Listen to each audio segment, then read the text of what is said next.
Hi, this is Gizmo First, and while the calm before the storm that is to be the Fallout 76 September update is upon us, I wanted to take a little time to look further afield into the entertainment industry and its happenings, and being a long-term Star Trek fan that I am, my gaze immediately fell on Star Trek Discovery's Season 4 release date, which is scheduled for September of this year, 2021. This is where the fun begins. It's not a stretch to say that Discovery has had a troubled reception right from the off. As I've mentioned before, I am one of the few die-hard Star Trek fans who really want to like this show. Season 1 caught my interest, with Jason Isaacs being, well, Jason Isaacs. Would you like a lesson, sir, in the rules of war?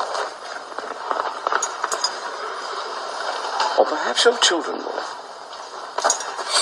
And a pretty strong cast in all. Yeah, so the Klingons looked weird, and I know it's not the first time we've had a Klingon image switch, but come on, they've been established for far too long now to pull such a thing on us. The technology seemed out of place for the time frame we're looking at, and the injection of spore drive technology at a point in Star Trek timeline where there previously for 60 years has been no mention of such a thing seemed jarring, but a number of people got involved and on board. You see, us Star Trek fans are pretty forgiving. We know that any iteration of Star Trek takes a while to get going and to find its legs. The Next Generation was a mess during its first season and not much better by the middle of Season 2, but by Season 3 things had picked up and a huge fan base had gathered around it. Similarly, DS9 and Voyager had weak starts and managed to claw their way back, both earning 7 seasons of television, though by the time DS9 hit Season 7 ratings were beginning to tank. So enter Discovery Season 2 and a young Christopher Pike, who injected a much needed sense of levity into the series and made everything a little bit more fun, because what this show cannot seem to escape is the dark tone that most shows seem to adapt nowadays. Game of Thrones, Stranger Things, The 100 to name but a few, are shows that thrive on their dark, gritty tone. Discovery adopted this tones in the hopes of drawing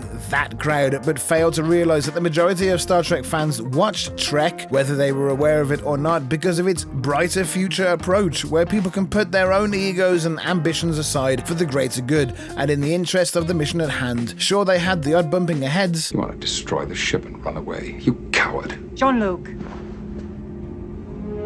If you were any other man, I would kill you where you stand. Get off my bridge. But most were resolved amicably with the swallowing of one's pride, self-reflection, and a hard-earned lesson or two. I regret some of the things I said to you earlier. Some.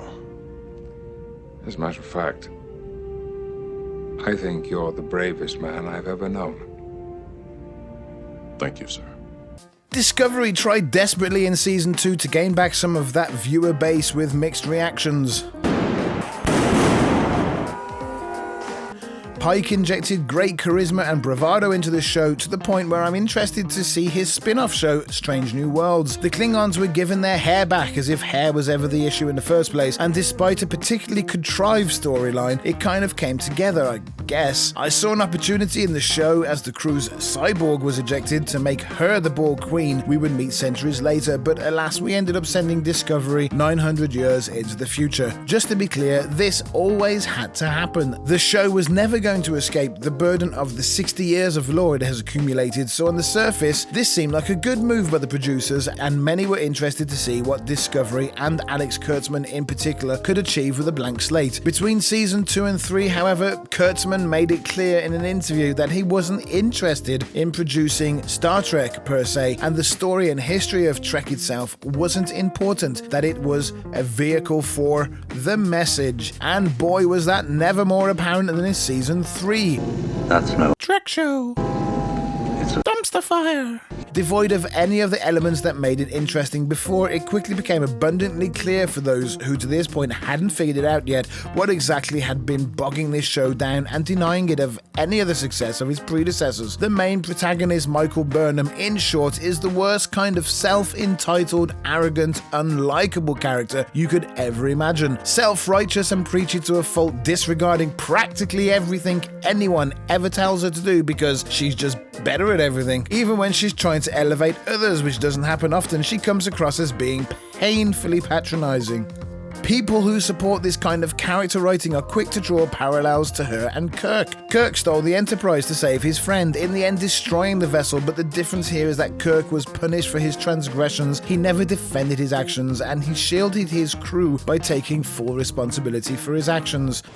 The remaining charge, disobeying orders of a superior officer, is directed solely at Admiral Kirk. I'm sure the Admiral will recognize the necessity of keeping discipline in any chain of command. I do, sir. Michael Burnham, on the other hand, has now been promoted to captain specifically for being insubordinate and lacking any respect for authority. Not long ago, we were standing right here, and I was staring into you for not doing it the right way. But I'll be damned if your way didn't work, too.